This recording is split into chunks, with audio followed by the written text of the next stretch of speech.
Good morning and happy Tuesday from the Environmental Learning Centers of Connecticut. My name is Lauren Pryor and I'm here on the Indian Rock Nature Preserve down in our Terra Lab where we have our residents right now temporarily housed from the Barnes Nature Center. The Barnes Nature Center building is not open right now, but the trails are. The trails are open sunrise to sunset, 7 days a week. Today is really windy, at least here at Indian Rock, a little cold, but on a warmer day, you can get out there, go for a walk by yourself or with a friend. But today, I want to take a look at a few of the animals that we have that are residents at the Barnes Nature Center. Those animals are reptiles, so having to do with our turtles. We're going to look at specifically 2 of our native turtles that we have here in Connecticut, and then we're going to peek at a third native species that we have here in Connecticut. But what I want to talk about with these reptiles, these turtles, we'll flip it around so we can see. Here's one we're going to be talking about. We're going to be talking about the differences between our terrestrial turtle. So our terrestrial turtle, meaning our turtle that primarily lives on land. This here is Henry, the eastern box turtle. We do have 2 other eastern box turtles, but Henry is kind of our star, the one that we take out the most to do our education programs with kids and adults. So we're going to talk about Henry, the eastern box turtle today. Then we're going to go over and we're going to talk about Dottie. We'll take Dottie out. Dottie is a spotted turtle. And then we're going to go down the line a little bit and we're going to take a look at our painted turtle. But what we can take Henry out here, because what I want to take a look at with Henry is Henry's feet. So Henry, being an eastern box turtle, this turtle is primarily terrestrial. Living on land, we can see this turtle shell really helps with that. So when we look at the color of this turtle shell, we've got lots of yellows, blacks, and browns. So this turtle living a lot in the forest and in fields. They're the color of the ground, the soil, and the leaves that are also found on the ground. So this turtle has the coloration for camouflage, also the shape for camouflage. Their shell looks like a rock.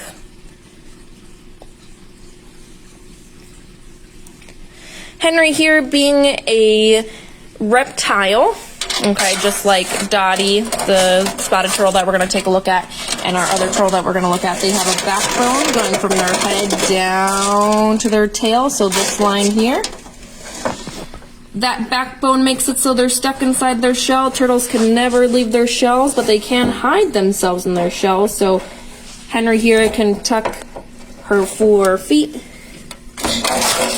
her head, and her little itty bitty tail inside the shell. Box turtles on the bottom of their shell, on the plastron, they also have this line here that acts like a door hinge, so they can really close their shell too. But Henry here is a terrestrial turtle. So when we take a look at the feet of this terrestrial box turtle, they're short, they're thick, we see long nails, but these feet are for walking and for digging. Okay, this is a turtle that can sit in very shallow water. There's her little tail. But this is not a turtle that's going to be able to swim.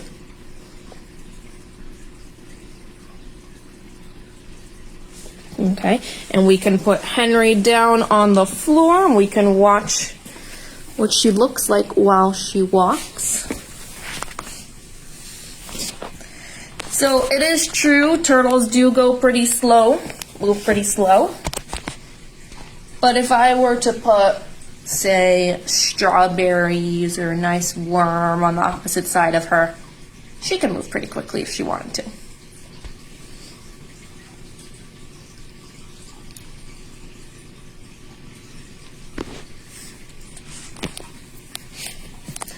I'll give her just a moment here to adjust being on the floor, and we'll see if she walks. There she goes, so we can see her use her feet.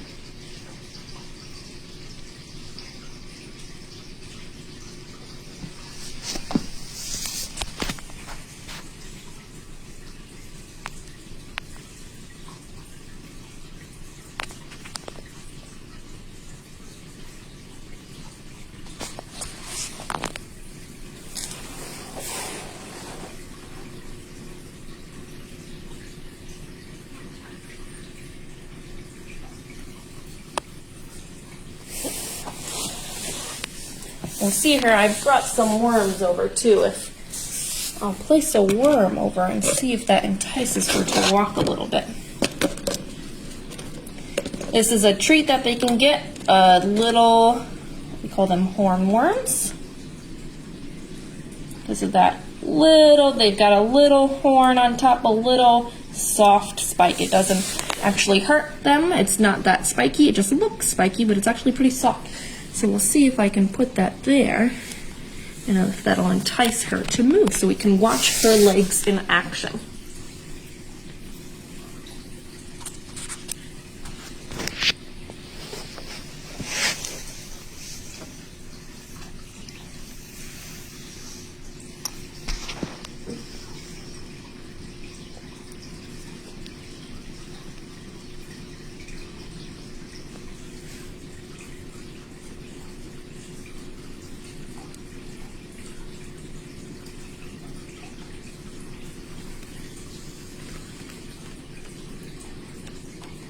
She's stretching out her neck pretty far, so it seems like she's noticed it.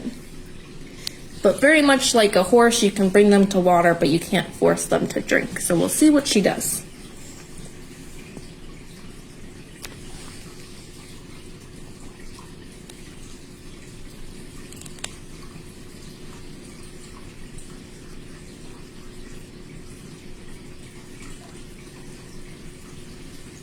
Alright, we're moving away from the worm, which isn't what I thought she would do.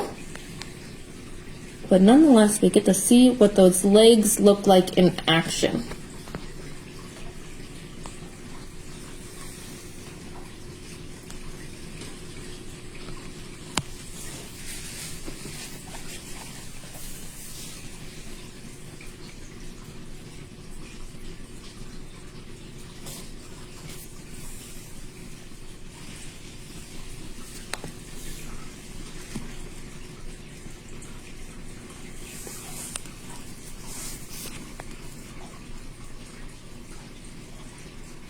You can see her back legs kind of remain flat with the ground, really kind of pushing her forward,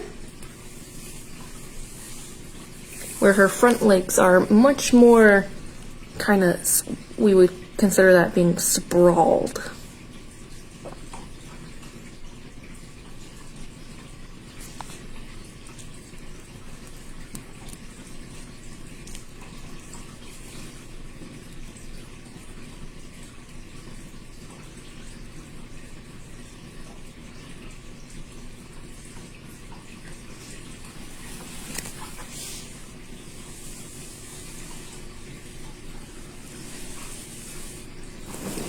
So you can see just how turtles, when they're moving this slow, how important that shell is to them. So if their camouflage fails them, if a predator is nearby, they can rely on that shell to kind of duck into and hide.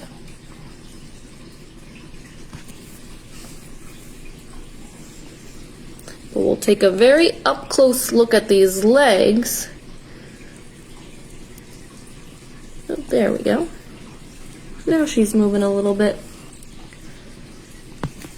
because we're going to compare them to our aquatic turtle, the spotted turtle. So we see these toes with long nails, but we do not see any webbing. There's an absence of webbing. So think webbed feet like a paddle or a duck. That's what's going to help them swim. This turtle, terrestrial turtle, mostly living on land, can sit in shallow water, but is not swimming.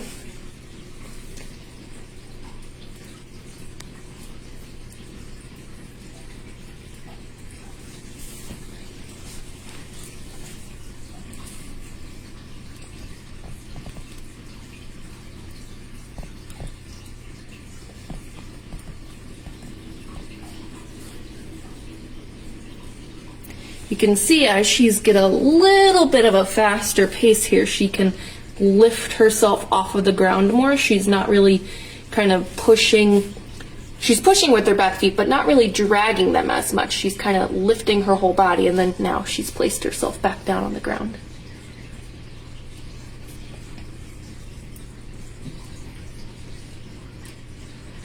Well, we'll take one last look at those terrestrial feet, those land feet.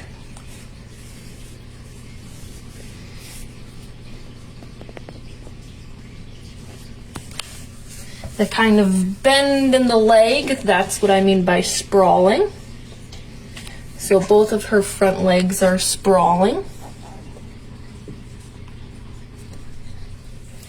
But we'll come back up and we'll take a look at Dottie, our spotted turtle. So Dottie right now is in the water. I left her in the water. We'll take her out in just a moment. But I left her in the water so we can see if she'll swim a little bit. We can take an up close look at that leg while we're here in the water. She's a little bit more shy, so she likes to keep her head in a little bit more in her shell. But Dottie gets the name Dottie because of all her dots and spots. This is a spotted turtle. So they have all of those yellow dots on their shells, all the scales on their shells, which we call scutes. When this turtle is born, she has one dot per scute, and then as she gets older, she develops more dots.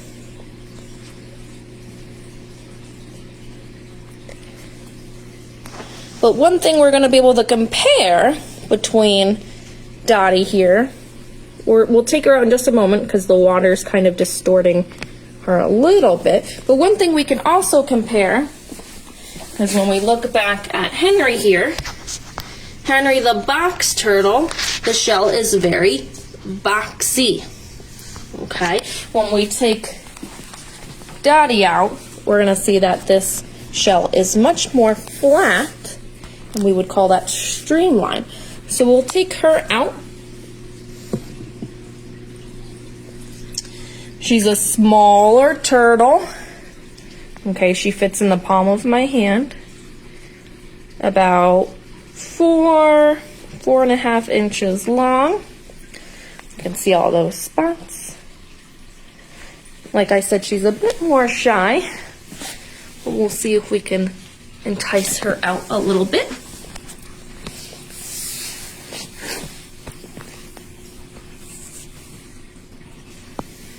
We can really see how turtles can fully bring their heads into their shell for protection. But Dottie here, she doesn't have that hinge on the bottom of her shell. She doesn't have the hinge on her plastron, or excuse me, the bottom of her shell.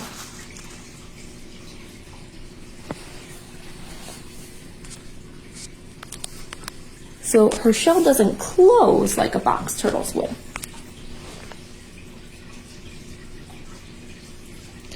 But when we take a look at her feet, yeah, she has nails, just like our box turtle does.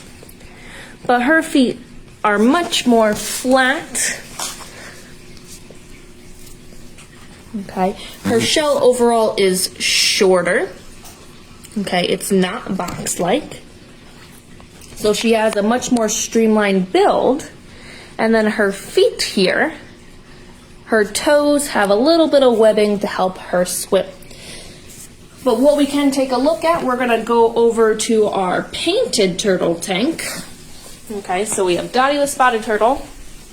Henry's taking a little walk still. And then over here,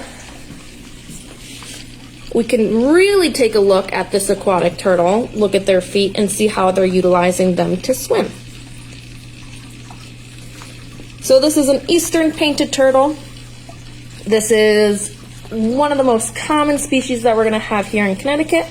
These are the turtles that when you go to a park that has a lake or a pond, you see them basking out, and they've got to bask as they are reptiles. They don't regulate their own body temperature. So they've got to bask in the sun to warm up, and then they move into a shady spot to cool down. But as this painted turtle is getting up close, hello. As this painted turtle is swimming, Dottie was a little bit shy. Our spotted turtle was a little bit more shy in the water. Our painted turtle is not shy here. But we can really see the action going of this painted turtle's feet. And we can see the webbed parts between the toes. So we have here an aquatic turtle, a water turtle, spending a lot of time in the water, a lot of time swimming and eating in the water. It's going to be catching its food in the water. So it can be eating plants or small animals, so little, like plants growing in the water, algae when it's really young, small fish and insects as it gets older, frogs if it can catch them. So it's got to be able to swim quickly.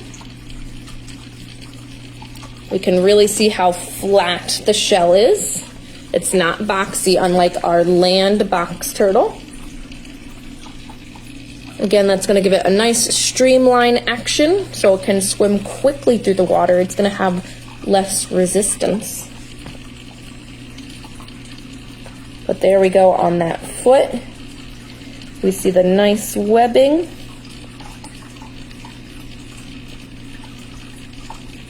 Really giving it that distinct paddle shape.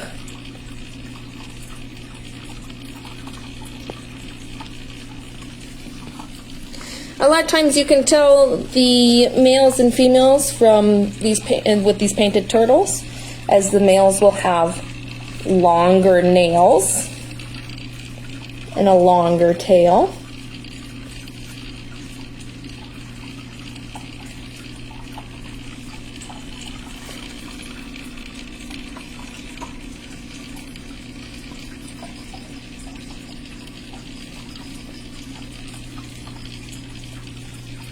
So in Connecticut, we do have a few different types of turtles.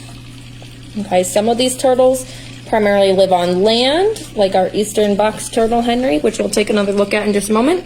And some primarily like to hang out in the water, like our painted turtle. We have the musk turtle, our spotted turtle.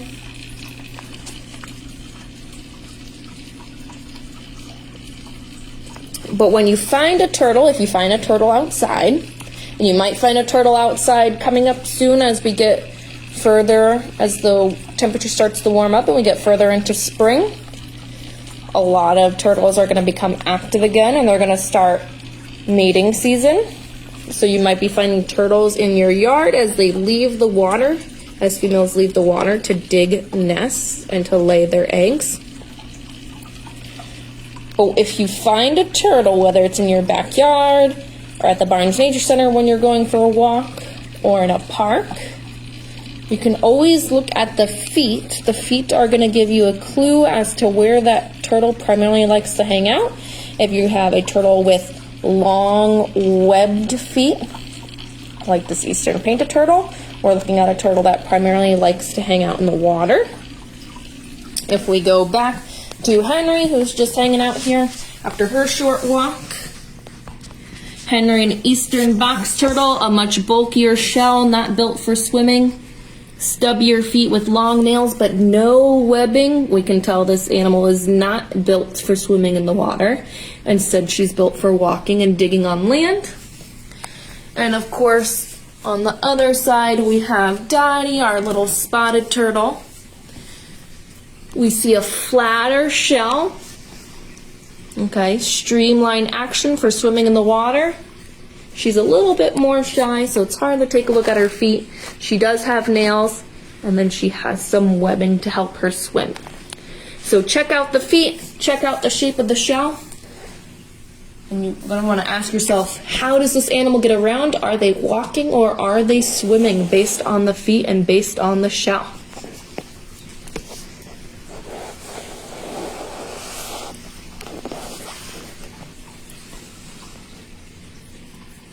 So that's our spotlight here today on our three of the few native species turtles we have here in Connecticut. We're going to start to see turtles become more and more active as we get warmer temperatures. They're going to come out from their burrows from the winter time, and we'll soon start seeing lots of eggs, lots of nests, lots of eggs in those nests.